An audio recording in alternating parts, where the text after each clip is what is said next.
Hey guys, it's Meltdown. Welcome to Behind the Wheel with Meltdown, presented by Gorno Ford in Woodhaven. Check this out. They gave me a badass Mustang to drive around the Motor City. So I called up one of my musician buddies. He's been in tons of bands, he's toured the world, he's done session work with Kid Rock. I said, dude, grab your acoustic guitar, come and jam, take a ride in the Mustang. Let's go pick him up.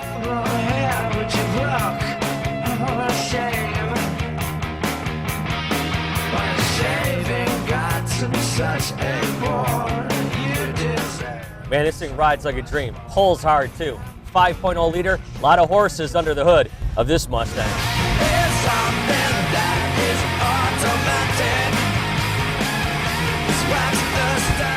Vinnie, what's happening? How are you? Gonna take this thing out for a ride. A little Ford GT action for you. Beautiful.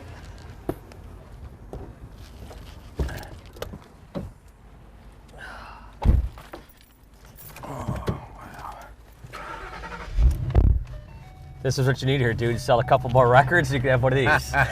It's on my list. You open this thing up yet? Just a little bit. Yeah? Yeah. So what projects you got going on?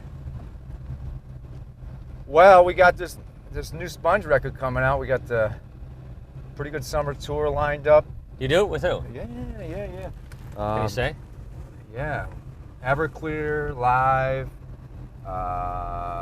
Filter, and Sponge. Really? Yeah, man. We'll be in Vegas twice. You got to come out to one of those shows. I've been to Vegas. Drive this baby out there. There you go. That'll be awesome. Have you toured with any of those bands before? You know, we have.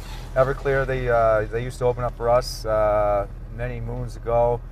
We used to open up for Live. Of course, I can't recall doing too many gigs with Filter, but... Hey, so you did some tracks on the new Kid Rock record. Of course, you did the drums for Rock and Roll Jesus. You've done a lot of stuff with Kid Rock.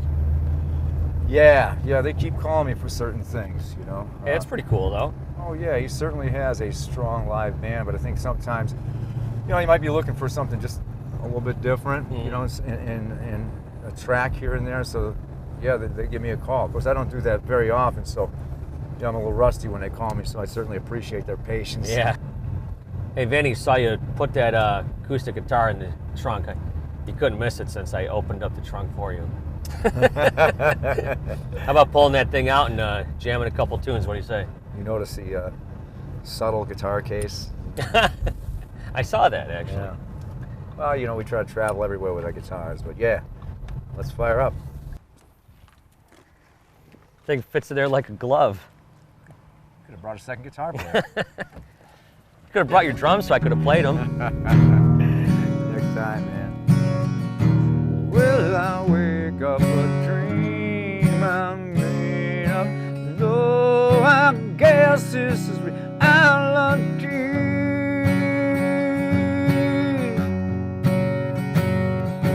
What will change us? Will we mess up? Only chance to connect with a dream.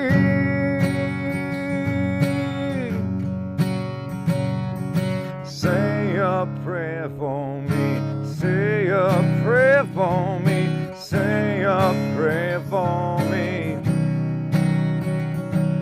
Say a prayer for me. Say a prayer for me. I'm buried by the sound of a world of human wreckage. In a world of human wreckage, yeah, we're lost and we're found. I can't touch the ground, plowed into the sound. You see, Mary, please, will you help her? And she seems to be looking for answers. You see, Mary, please, honey, will you help her? With questions that go unanswered. Like, why does she feel all dead on the inside? As a child she remembered feeling alive. Who was that man that made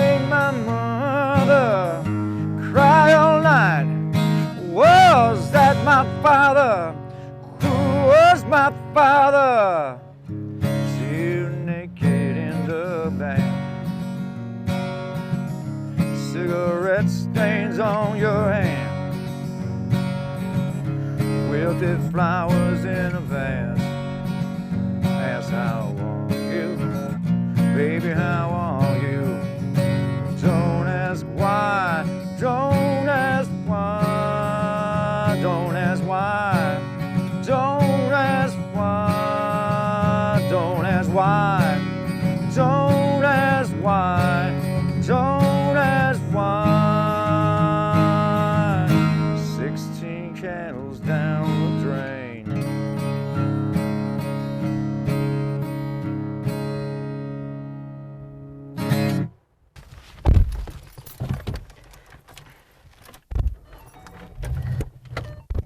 Dude, that was awesome. Pretty cool. It's kind of nice to hang out in the park, man. Are we gonna stay on roads that you can only go 35 on? I don't know, Hightower, I want to open this up, man. All right, I think, man, you got to do that. I'm going on the freeway, all right. At the height of your success with Sponge back in the mid-90s, what are like some of the like crazy things that happen out on tour? Oh, like Just anything. me jumping on an airplane from Germany and disappearing and coming back to the United States and not telling anybody where I was. That kind of thing. Yeah, that sounds good. That wasn't so good. No? Sounds like it would have been fun to me. Well, it wasn't fun to my manager. You know, that I won 30 days in rehab for that one. Was that the only stint in rehab you spent in the whole Sponge era? You know what? That was the only one with Sponge, yeah. You know? Yeah, we were talking about that before, where some bands actually have, you know, their guys doing rehab while they're on tour, eh? That's got to be tough when you're out there and you got all these, you know, libations all around you, and you know, and whether you're in rehab for alcohol or substance or even the female sort, I suppose, right? Yeah, all addictive, no question about that. But yes, I remember the first gig that we did. It was like, I think in Rochester, New York, when, you know, wasn't drinking, was in the program, and that kind of thing. A fella came to me, the promoter, after the show, said, Vinnie, we got it all set up back at my house. We got kegs of beer, wine. We want the whole band to come over, and I nearly broke down crying because I just didn't know what to do with myself. Right, at right. that point, I was, you know, as soon as we get done playing, I would hop in a cab and go back to the hotel. You know, you can't be around that. Like they say, if you don't want to get your hair cut, stay out of the barber shop, right? So, yeah, it's hard to be moderate. Let's put it that way. Just like this car. Right. You know, how do you just drive it a little? Well, we're gonna open it up here in just a second and see what it's made of. But yeah, this is awesome. These 5.0 liters. Man, this is really good stuff right here. Most guys would be picking up, you know, there you go. There we go. Now we're cooking. Picking up beautiful women in a car like that. Instead, you picked up a skinny tattooed rock guy.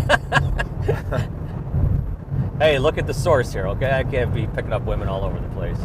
What do you think? There's nothing wrong with this car. No, it's awesome. Who's somebody in all of your in your career that you've met where you were really in awe of?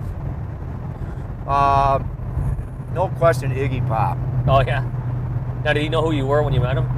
Did he know who I was? Yeah. I don't think so, but we toured with him for about 3 months. Something called the Roar Tour. And Well, he must have known who you were after the 3 months, right? Yeah, but I'm not sure it was in a very positive way, man. Because, you know, there's some book out now that it's been out a couple of years. I think it was maybe an autobiography that he did, but they actually mentioned that tour, mentioned me. And In a bad light? well, they were kind of put off, I think, a little bit about us. That's funny, because now come to think of it, you know, I mean, Iggy Pop was probably a hero of yours growing up, right? Still is. Yeah. No question about it. You know, was at that time. But in the book, they kind of indicated that he was going through some issues with his girlfriend that was out on the road. The tour started out slow, so there was one evening, I think it was like in Toronto, where, you know, it was in everybody's stage vocabulary to dive in the audience. You know what I mean? That's nothing new. Right. Iggy goes to jump out into the audience, man, and a lot of these kids, they don't know who he is. So they kind of it's the parting of the Red Sea, man, and they let him hit the ground. Oh, geez. So he dislocates his shoulder, man. So he gets up there and he's working to just stay on his feet, man. But you could tell he was ready to pass out because his shoulder's kind of dangling, you know? So he may have missed one gig, but after that, man, I mean, we're just out there kicking ass every night, and we're playing right before him, and then he's got to go on, you know? So he's suffering physically as well from this injury, man. So I think they kind of felt that we were trying to upstage him every night. And at one point, my agent called me, and they go, Iggy wants to switch spots with you. He wants you guys to close the show, and he wants to play in front of you. And, you know, there was only one thing on my mind. I go, well, if you're going to give me Iggy's money, then I'll swap spots. Right. You know what I mean? Uh-huh. And at the time, I had a little case of the ass anyway, because he wasn't very welcoming to us, you know, and I don't know what was going on with him at the time, but I'm still a huge fan. So did you ever, like, I don't know if made up is the word, or did you ever, like, touch base with him again and kind of figure out what was going on? But you know, I again, I'm still a huge fan. You know, what happened out there, that was a long time ago, and I certainly hold no grudge, and I know they talk about it in this book that he was a part of, or his autobiography, but I just go, you know, certainly I have no I don't know animosity, but you know, when you meet your heroes and your heroes aren't what you expect them to be, you know, maybe he was having a bad month. I don't know, but it is what it is. Ah, man. Vinnie, that was awesome. Let's grab your gear and get you on down the highway here.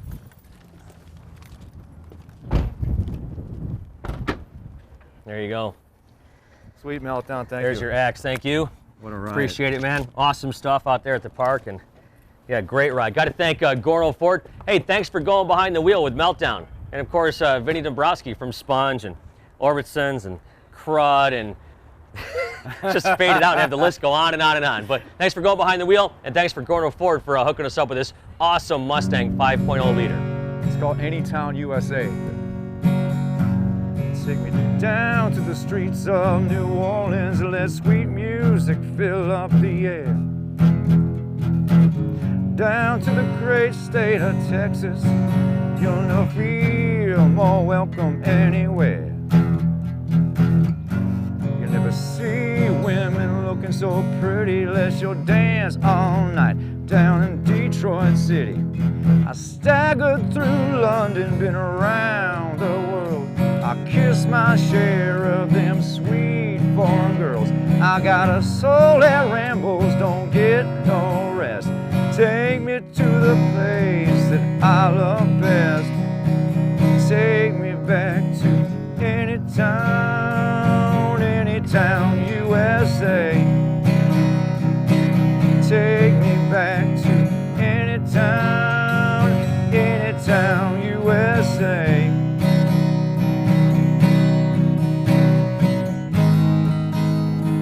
Anytown, USA.